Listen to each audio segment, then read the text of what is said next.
Mr. Mean.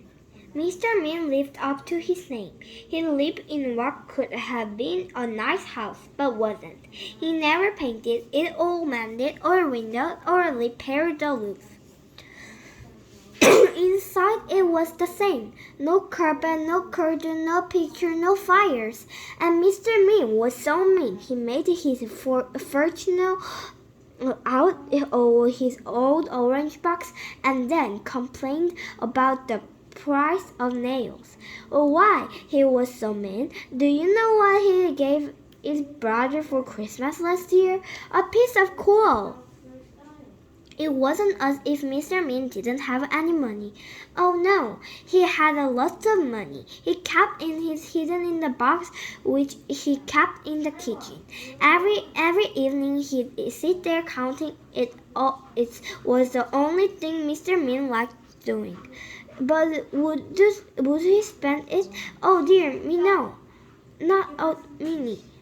Not if he could help it. One day, Mr. Mean he was sitting in his gloomy kitchen, having a gloomy meal. He only ever have a meal a day, and that day he was having a cup of water and a piece of bread which was 3 weeks old. Suddenly he was interrupted by a knock at the door. Drat, he said, because he didn't like people. Drat and bother. He opened the door, and there, in the doorstep, stood a wizard, a rather fat wizard. Hello, said the wizard. I wonder if by any chance, as it's such a warm day, you could possibly, it is not too much trouble, but so kind as to, if it's not too inconvenient, perhaps, as I'm very thirsty, provide me with, do you think, a glass, oh, if it's not too much to ask, of water, please? He was a very worthy wizard. No, replied Mr. Mean loosely, and shut the door in his face, and went back into his kitchen to finish his meagre meal. But there, standing in front of him, was a wizard.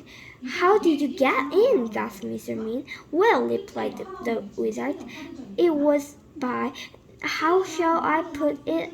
I just, well, you know, with the old, what's its name, magic wand, don't you know? And well, here I am, if you know what I mean. You must be very poor, he remarked kindly, looking around. Oh, yes, I am, lied Mr. Mean. Then perhaps I can help you, said the wizard, pulling up a house box to sit down on. The box didn't move, so the wizard pulled it harder, and this time it did move. In fact, it tipped up and split all Mr. Mean money all over the floor. Well, well, well, exclaimed the wizard, eyeing the money rolling all over the kitchen floor. Well, well, well, well, well, well. I would what appear to me, he continued, that you, sir, are an old meanie. Mr. Mean didn't hear him. He was too busy scrubbing all over the floor trying to pick up his money. And meanies, added the wizard, need to be taught a lesson. So saying, he waved his magic wand. All the money turned into potatoes. Potatoes! Poor Mr. Mean. Oh dear me, he wailed. Please turn my money back into money. Oh, please, please, please, he begged. Perhaps, replied the wizard, but on the other hand, taking all things into account, and the large thing being that they are, on the face of it is, perhaps not. However, continued the worthy wizard, if you make me a solemn promise never to be mean again, then I will turn your money back into money. But, he added sternly, if you are ever mean again, then how can it pull it? Then it's potatoes for you, my lad, if not other vegetables as well. Then the wizard had the glass of water he'd come for the first place, except that it was a cup of water, because Mr. Mean didn't have any glasses. Then, with another wave of his wand, he turned the potatoes back into money, and with another wave of his wand, made himself disappear. Stupid wizard, murmured Mr. Mean, picking up all his money. The following day, Mr. Mean decided to walk to town. He never took a bus because that cost money.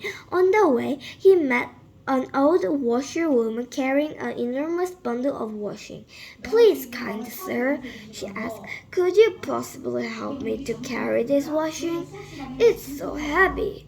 "No," replied Mr. Mean, "it's your washing. You carry it." But as soon as he said that, he felt tickling in his nose. Mr. Mean's nose turned into a carrot. "Oh no!" he gasped. The old washerwoman chuckled. And then Mr. Mean remembered what the wizard's words. "Yes, yes!" he cried in panic. "Oh, of course I will help you!" And he carried a huge bundle of washing to where the old washwoman wanted. And the carrot turned back into a nose, and off he went. The old washerwoman chuckled again, and turned back into the wizard.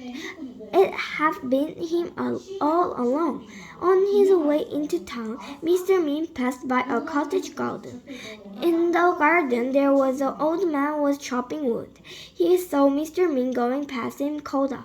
"Excuse me," he said, "could you give an old man a bit of hand, young fellow, me lad?" "No," replied Mr. Mean, "it's your wood. You chop it." And as soon as the words had passed his lips, guess what happened? His ears turned into tomatoes. "Oh no," he gasped. The old man chuckled, and Mr. Mean remembered the wizard's word. "Yes, yes," he cried. "Of course I will give you a hand." And he chopped and chopped until all the wood was cut. And the tomatoes turned back into ears, and off he went. The old man chuckled again and turned back into the wizard. He promised teaching Mr. Mean a lesson, just as he'd promised. Eventually, Mr. Mean arrived in the town. There was a little boy crying because his ball had got stuck on top of wire. "Please, sir," cried the boy. "Please, sir, could you lift my ball down for me?" "No," reported Mr. Mean. "It's your ball." Then he stopped. There was a funny tickling feeling in his face. "Yes, yes," he said hurriedly.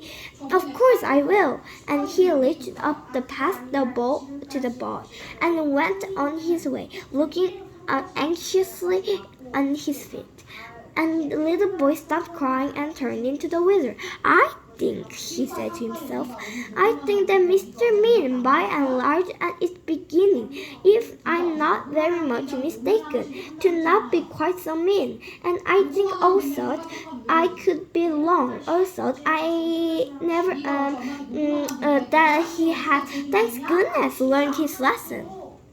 Today Mr. Mean's nothing like to mean as he used to be, and he doesn't keep his money in the kitchen anymore. He spent it all having his house mended and painted and made spick and span. And he's turned into quite a generous sort of a fellow. Goodness, he's so generous. Do you know what he gave him brother last Christmas? 2 pieces of coal.